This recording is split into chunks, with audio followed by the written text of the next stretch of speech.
We also had nothing in history to help with the decision. Nuclear disarmament was not considered to be within the best interests of the United States, and the overtures were rejected.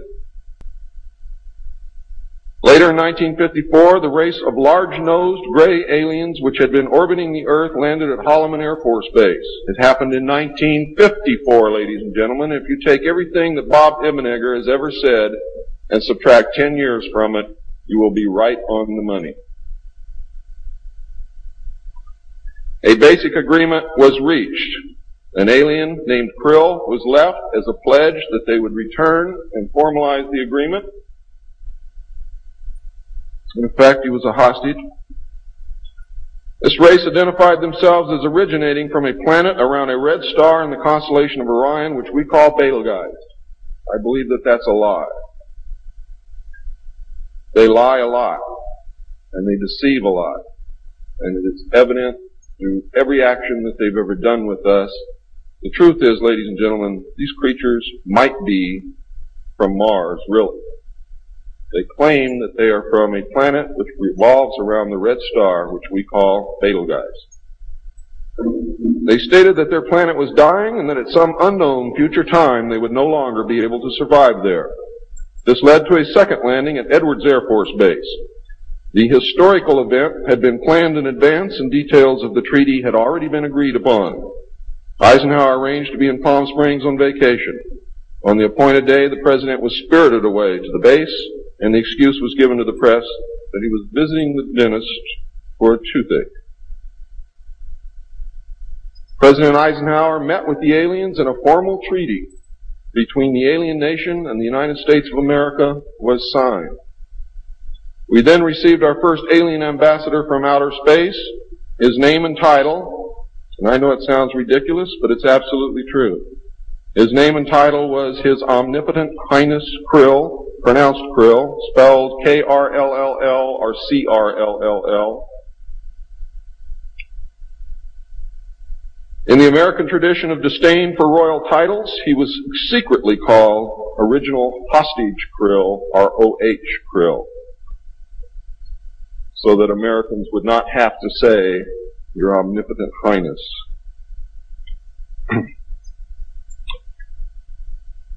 You should know that the alien flag is known as the trilateral insignia. It looks like a TP with two circles on either side of the V and one pole running straight down the middle.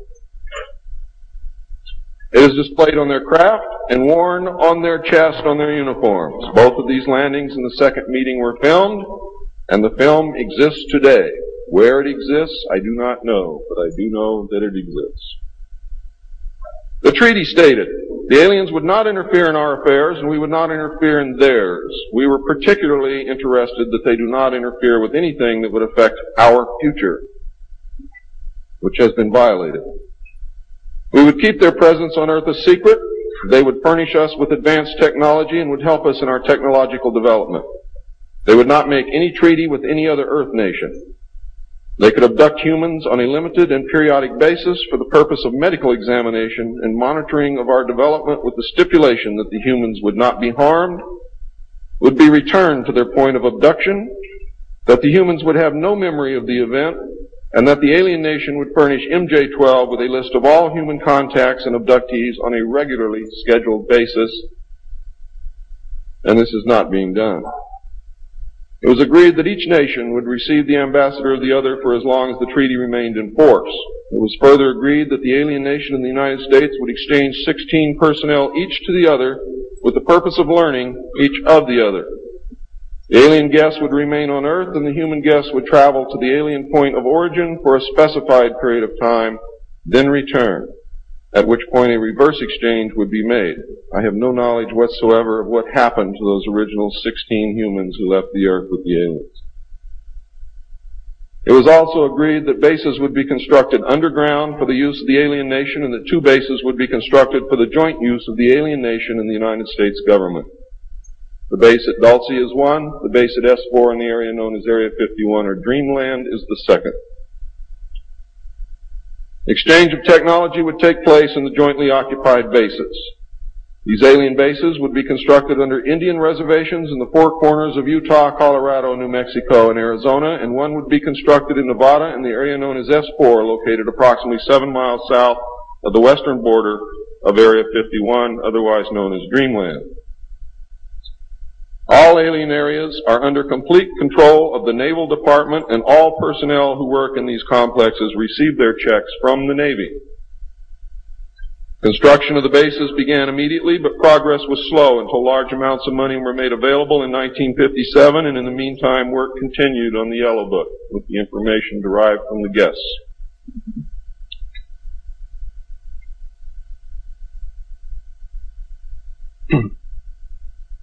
I would like to say at this time that the movie that most of you may have seen, how many of you saw Close Encounters of the Third Kind?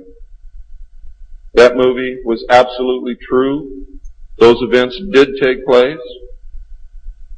Not exactly as you saw them, not in the place where you saw them take place, but there was a landing, there was an agreement, there was conversation, there was an exchange of personnel made. I would like to say now also that J. Allen Hynek was the technical director on that movie, and he was also the co-author of Grudge 13, which I read between the years 1970 and 1973, along with another man named Lieutenant Colonel Friend. As you learned last night, it's the real nice guys that get you.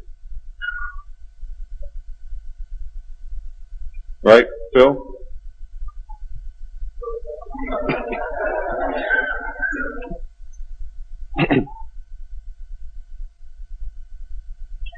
Project Red Light was formed, and experimentation and test flying alien craft was begun in earnest. As I told you earlier, many of the craft we recovered were intact, appeared to have no damage whatsoever.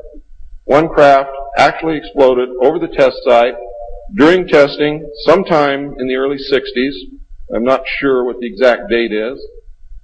But the explosion is said to have been seen over 3 states. Project Red Light, according to the information that I have, was postponed at that time because they had no idea what had happened or why the craft had exploded, but they lost the pilots, and the project went on hold. A super top secret facility was built at Groom Lake in Nevada in the midst of the weapons test range. It was codenamed Dreamland. Until this area was built, testing was done at the Tonopah test range, and that's why some of you have conflicting information. The installation was placed under the Department of the Navy, and clearance of all personnel required a Q clearance as well as executive, which means presidential or majestic approval.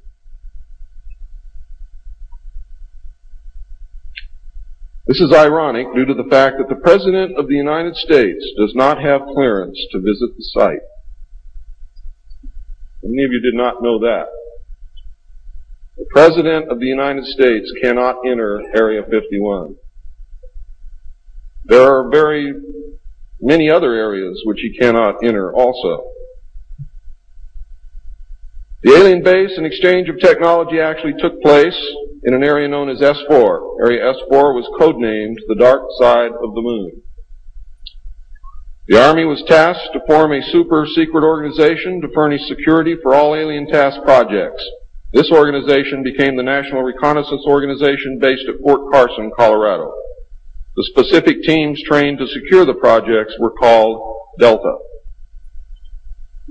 A second project, codenamed Snowbird, was promulgated to explain away any sightings of the red light craft as being Air Force experiments.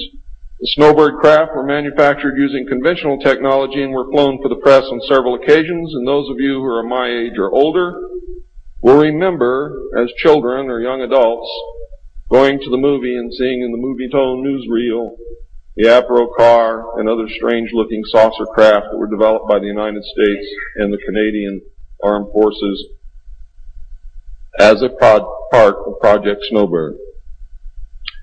Project Snowbird was also used to debunk legitimate public sightings of alien craft, also called UFOs. Project Snowbird was very successful, and reports from the public declined steadily until recent years.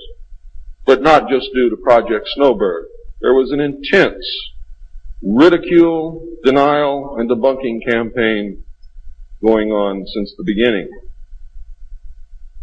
people stopped reporting what they saw.